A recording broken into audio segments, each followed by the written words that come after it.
जे beams गछ आपण माने लगाइबा पूर्व जो बेड प्रस्तुत ठारू आरंभ करिकी गछरे फूल फल आपनकर हार्वेस्टिंग पर्यंत केते टंका खर्च हबो ता सहित आपण माने केते टंका प्रॉफिट करि परिबे एवं आपण माने को समय रे लगाइबे ए टू जेड सबु तथ्य मु आपण मानकू देबी। तो मु अमर आपण मानकू स्वागत करूची मोर अमर फार्मिंग यूट्यूब चैनल रे। सबुटू प्रथमे होची कोन ना आपण जानिथिबे जे बीम्स टा होची हमर दुई प्रकार कहिले कोन ना गोटे होची बुदालिया जोटा आपण देखुथिबे एरा मोर होची एटा होची बुदालिया टाइप रो बीम्स। यारो हाइट रहिबो आपनकर फुटेरु सॉरी 2 फुट रु 2.5 फुट पर्यंत हेले भी मोर टिके हाइट आसी जाईची हला 2.5 फुट ऊपर भी उच्चता ही जाउची। तो आपण मैक्सिमम धरि नतु 2 रु 2.5 फुट रहिबो उच्चता। तापरे किंतु आउ गोटे प्रकार जोटा लता जातीय रहउची लता जातीय कहिले आपण जो जेमति काकुडी गछ काकुडी हो कलरा हो जा लता रंजा देकी करबा को पड़े तो सेटा गोटे भेराइटी रहउची आउ ये होची आ गोटे भेराइटी। आपण माने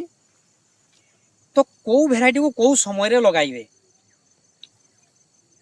मु जो लगाइची एई जो बुदालिया भेराइटी देखु या होची अक्टोबर नवेम्बर एई दुईटी मास या पई होची सुइटेबल।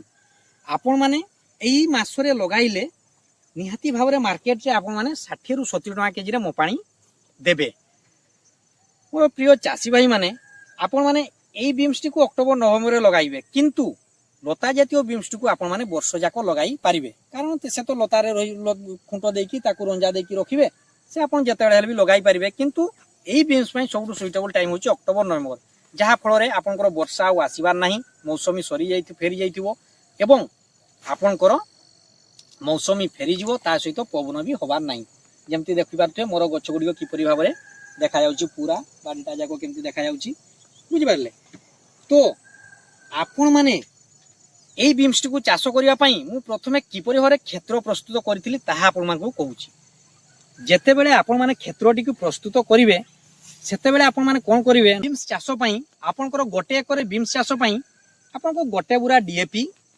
ता सहित 15 रु 20 केजी आपन पोटास देबे आउ आपन कोन करिवे ना बोरन 4-5 केजी देबे कि पई ना फल डिया क्वालिटी भल आसीबो शाइनिंग भल देखा जिवो। ता सहित आपन कोन करिवे ना 8-10 केजी पाखा बाकी माइक्रो न्यूट्रिएंट सेतिरे मिक्स करिवे जेमति कि सागरिका हो कि आपनकर टाटा गोल्ड हो एसु जहा भी आसुची से सब आपन माने मिक्स करिकी देबे जहा फल रे आपनकर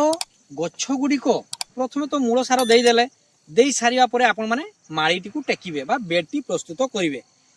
जदि आपनकर मल्चिंग आउ ड्रिप थिबो तेबे मु जो करिछि जे मु गछ टू गछ डिस्टेंस केते रखिछि ना गछ रु लाइन टू लाइन डिस्टेंस मु रखिछि 3 फुट हला लाइन टू लाइन मु रखिछि 3 फुट हेले भी तो मो बाडी देखंतु केमति देखा जाउछि हला। तो आपण माने सब पटे देखंतु कि परिवार गछ ऑलरेडी हे गला गछ फळ भी आसी जाइछि। तो लाइन टू लाइन आपण रखिले 3 फुट एवं गछ टू गछ देखो देखि दियंतु कि परिवार रे मु रखिछि एडी एई जो गछ एई गछरु एई गछ यारो डिस्टेंस होची केते ना फुटे रखिछि मु ता परे गछरो ग्रोथ तो देखुचंती एई गछरु एई गछर डिस्टेंस रहला फुटे पुनी गोटे बेड जो प्रस्तुत करछि 1.5 फुट रो सेई 1.5 फुट ऊपर मु कोन कली ना एई गछरु पुनी एई गछ ए दुईटा मंजी मु पोतिली एथिरे पुनी 10 रु 12 सेमी रहिछि ता मझिरे मो ड्रिप पाइप टे जाइछि जहा फल रे आपण मानकर गोटे एकर रे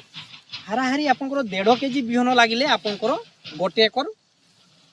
फील्ड कंप्लीट हे जिवो बिहन रे। आ जदि आपण माने धरंतु मल्चिंग विदाउट ड्रिप रे करिवे सेथिरे आपनकर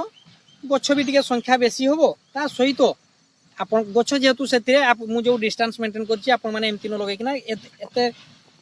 दूरा न लगै कि आपण माने पाखर भी लगाई परिबे किंतु मोर गछ को स्पेस देले बेसी दिन मु हार्वेस्टिंग करबी। मोर टार्गेट अछि जे एई बाडी रु ही मु अति कम रे 25-30 क्विंटाल पर्यंत लक्ष्य रखिछि मिनिमम 20 क्विंटाल ऊपर मु हार्वेस्ट करिवार टार्गेट अछि तेनु करी मु एई परिभाव रे गछटी को स्पेस देकी लगाइछि। ता परे आपनकर जते बेले गछटी लगाई सारिले ता परे आपनकर गछ जो बाहरी जिवो गछ बाहरीवा परे 5 दिन परे आपन कोन करिवे ना प्रथम कहि दउछि जे कोन आपन माने फंगिसाइड स्प्रे करिवे बा को औषध द्वारा आपनकर गछटी को ठीक भाव में रखी पारिबे ना आपण माने जेते बेले भी गछटी 5 रु 7 दिन हे जिवो सेते बेले आपण कोन करिवे ना 5 रु 7 दिन परे गछ देखबे बीम्स बाडी रे बहुत झावणा रोग आछे मोर बाड़ी रे देखंतु गोटे भी गछ झाउणा रे नाही बुझि पारले तो सब बारे देखि दियंतु गछ गोटे भी झाउणा रोग नाही तेबे ए सब संभव होई कि परी ना मु जदी मते आपण माने यूट्यूब रे प्रत्येक दिन देखुथिबे मु प्रत्येक दिन कहे जे गछ को किपारे जत्न करिवे तो हेले भी मु कहि दउची कोन ना आपनकर 5-7 दिन परे गछटी बाहरिबा परे ही आपण माने कॉपर ऑक्सी क्लोराइड भेल्डामाइसिन निहाती मने रखिबे एई दुईटा को आपण माने स्प्रे सहित ड्रेंचिंग करिवे ताकू आपण माने कंटिन्यूटी करके 5-7 दिन मध्य आपण माने कंटिन्यू स्प्रे करिवे आ ड्रेंचिंग रे नेबे तापरे देखिबे आपनकर बाड़ी रे झाउणा रोग भी होबो नाही किंबा गछ जो हळदिया हुए हळदिया भी आसीबो नाही जदियो हळदिया रोग आसे तेबे आपण माने कोन करिवे ना इंडेक्स ता सहित आपनकर जो आसुची आपनकर कार्बनडिजिम आउ मेनकोजेब जो आसुची कार्बनडिजिम आ मेनकोजेब जो 8% आउ 64% ताकू आपण माने मिक्स करिकी स्प्रे रे नेबे जहा फल रे आपनकर क्षेत्रटी देखिबे एई परी सबुजमय रहिबो आपण माने निहाती भाव रे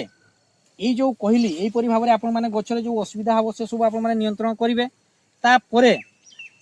आपण जानिथिबे बीम्स गछुची गोटे एमिति चासो जो थिरे पानी बहुत कम लागे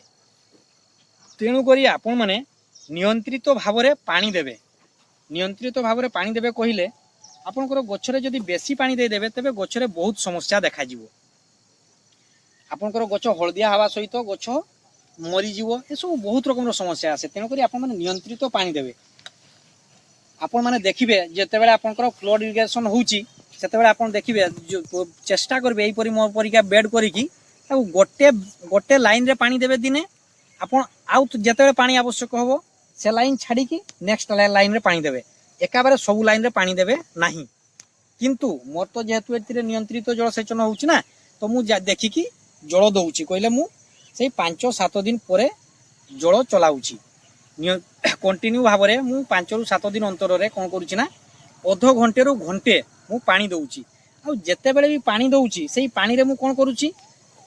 ना किछि वाटर सॉल्युबल फर्टिलाइजर मु सेतिरे मिक्स करिकी दउची जहा फल रे आपन तो मूल सार देइथिबे ता सहित आपनकर ई जो फर्टिलाइजर देबे वाटर सॉल्युबल फर्टिलाइजर देबे ताहा आपनकर गछ पई ग्रोथ पई भलो आपन धरंतु जदियो भी ड्रिप आउ ये न देकिना भी करथिबे तो मु जो सार गुडा कहूची एगुडा आपन माने स्प्रे रे भी नहीं पारिबे ता सहित ड्रेंचिंग भी करी पारिबे तेबे जेते बेले 5-7 दिन ही जिवो सेते बेले आपन माने कोन करिवे ना एनपीके 19-19 तापरे वर्तमान जेहेतु ठंडा समय अछि तेनु करी मु ह्यूमिक एसिड को मिक्स करछि जहा पर धळा चेर भरपूर आसुची मो गछरे एवं गछर ग्रोथ भी बहुत भलो होउची मोर प्रिय चासी भाई माने मु जो कहली आपन माने ई एनपीके 19-19 टी को मु एथि पई एनपीके 19-19 कहूची मार्केट रे तो बहुत रकम सार अछि किंतु सेतरे कॉस्ट भी आपनकर बेसी जिवो आपनकर लो कॉस्ट रे सेही सेम रिजल्ट पाइबे मु जो सार कहूची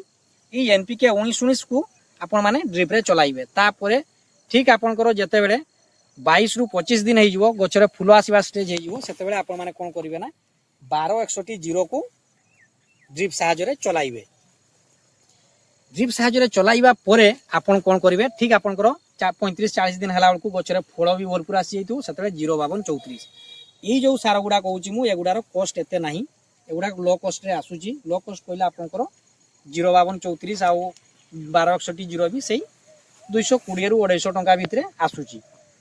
तेणु करी आपण माने एई सब खाद्य सार को कंटिन्यू भाव में देबे एवं गछरे पानी को नियंत्रित भाव में रखिबे ता परे ही आपनकर क्षेत्र एई परिवार सबुजमय देखा जिवो एवं आपण माने जो मु लक्ष्य रखिची एई बीन्स बाड़ी रु अति कम रे 25 रु 30 क्विंटाल हार्वेस्ट करिवि आपण माने मध्य एई परि भाव में जदि गछ को जत्न करिवे जो जो परि मु कहिली एई परि भाव में लगाइबे एवं खाद्य सार मध्य परिवार मैनेजमेंट करेंगे निहाती भाव में मो परी आपण माने मध्य लाभवान हेबे मु जने चासी तेणु करी मु मो फील्ड रे जहा द्वारा अधिक हार्वेस्टिंग पाउची एवं गछ को ठीक भाव में रखी पारुची ता मु आपण मानकु कहूची तेणु करी आपण माने एई परी वीडियो देखिबा पई मोर चैनल टी को लाइक और सब्सक्राइब करंतु एवं आपनकर प्रिय सांगसाथी चासी भाई मानकु पठांतु।